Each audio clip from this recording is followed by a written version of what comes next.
Namaste from India. You may not remember me from the class of 1978 because I was an incurable transcendentalist then. But it's Doug, it's 40 years later, and I'm wearing a dress. Which could be even more confusing, but actually it's a dhoti and it's pretty standard ashram attire here in India.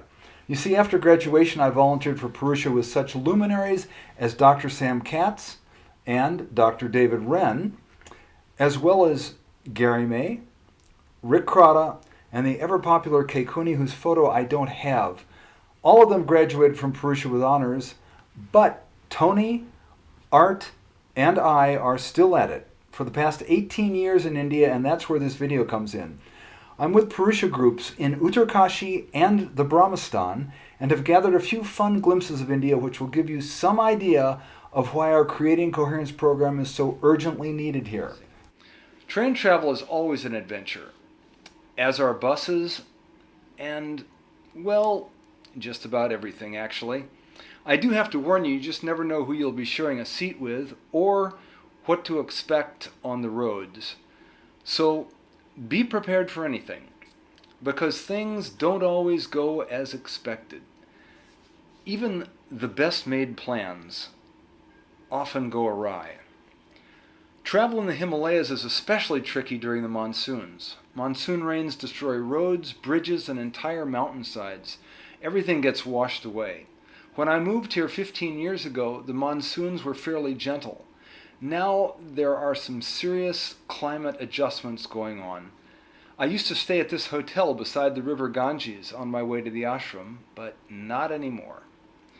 Fortunately, the locals adjust one way or the other. They have to be resourceful and creative at getting things back on track. Inevitably, the sun comes out. Our ashrams are largely solar powered now with dairy cows and organic gardens. Our neighbors seem to be immune to disaster. The village women are unbelievably hard workers, gathering supplies from the forest, living off the land, and naturally the children are charming. Lots of charming children here, an endless supply. But now let's travel down to the exact geographical center point of India where our main university campus is. Our entire private school system is the largest in India and serves hundreds of thousands of meditating students, well over 1 million worldwide. Naturally, in India you'll find all the world's philosophies. There's Hinduism. Check out this sadhu's dreadlocks. And don't ask me what kind of austerity this is. Of course, there's Buddhism and the Dalai Lama, the Sikh Golden Temple, Islam with the Taj Mahal, the Jain faith, and Christianity. India has a history of saints, sages, yogis, rishis, and miraculous healers in almost every generation. There are even indications that Jesus was here during the 16 years of his life, from age 12 to 28, which are missing in the Gospels. Remote Himalayan monasteries record accounts from 2,000 years ago of an Israeli monk named Isa who mastered the prevalent Buddhist principles of compassion, forgiveness, turning the other cheek, and realized the kingdom of heaven within and the unity of Father, Son, and Holy Spirit. So put that in your pipe and smoke it. Now, whether or not you believe that Jesus was here, his disciple St. Thomas and many other missionaries were. Whether or not they stayed at this particular holiday home, they definitely got the word out and left their mark. At least in Goa, India, where the Portuguese ensured that Jesus wouldn't be forgotten. One thing you never get used to is Hinglish, the combination of Hindi and English that just doesn't always work. For example, these Christmas greetings from Mr. Turd wishing everyone a phosphorus New Year. You get visitables when you juice vegetables, and careful not to confuse footwear with foodware, which is probably why permission is not allowed in many kitchens. Specials can include 2 drinks for the price of 2 drinks, and your choice of a Coke or a cock with each meal. After breakfast, you can launch your dinner, but please, only 2 persons in a plate at one time. Always good to be cautious, particularly in accident-prone areas. High-tech toilets probably means that they flush.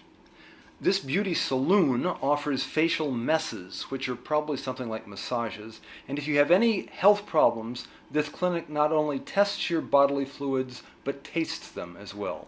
And it's sheets, bed sheets. This notice would stump anyone. Don't parking not maintaining this stand, so theft are missing, not taken action, police and administration. Very reassuring. Even the politicians can use some coaching. Long leave our beloved leader, and of course there are places to leave your dead bodies, and naturally copyright isn't a big concern here either. You've heard of the bull in the china shop? Well, this bull is quite at home in the cloth shop. Actually, the ubiquitous bulls and cows are quite a charming part of society. But you just never know what you'll see. So keep your camera handy at all times. You're sure to get some good shots of... oh, hey, whoa, wait a minute. Hang on, how did that... Okay, enough of that. So now you have some idea of why our Creating Coherence program is long overdue for India and everywhere else. The U.S. is no exception. I've seen enough miracles over the decades to believe that meditation and the cities are the only part of our education with any real lasting value. So if you are adventuresome and interested to travel to India, the Brahmastan is definitely worth a visit. Raja Harris Kaplan and his family have transformed the campus into a garden resort to give the very best experience of India inside and out. Sitting with 1,300 pundits there reciting the Vedas is an amazing experience. So, while you still remember your mantra, make the best use of it for yourself and the world, and share that bliss that you have, no matter where it came from, while there's still time. Jai Gurudev.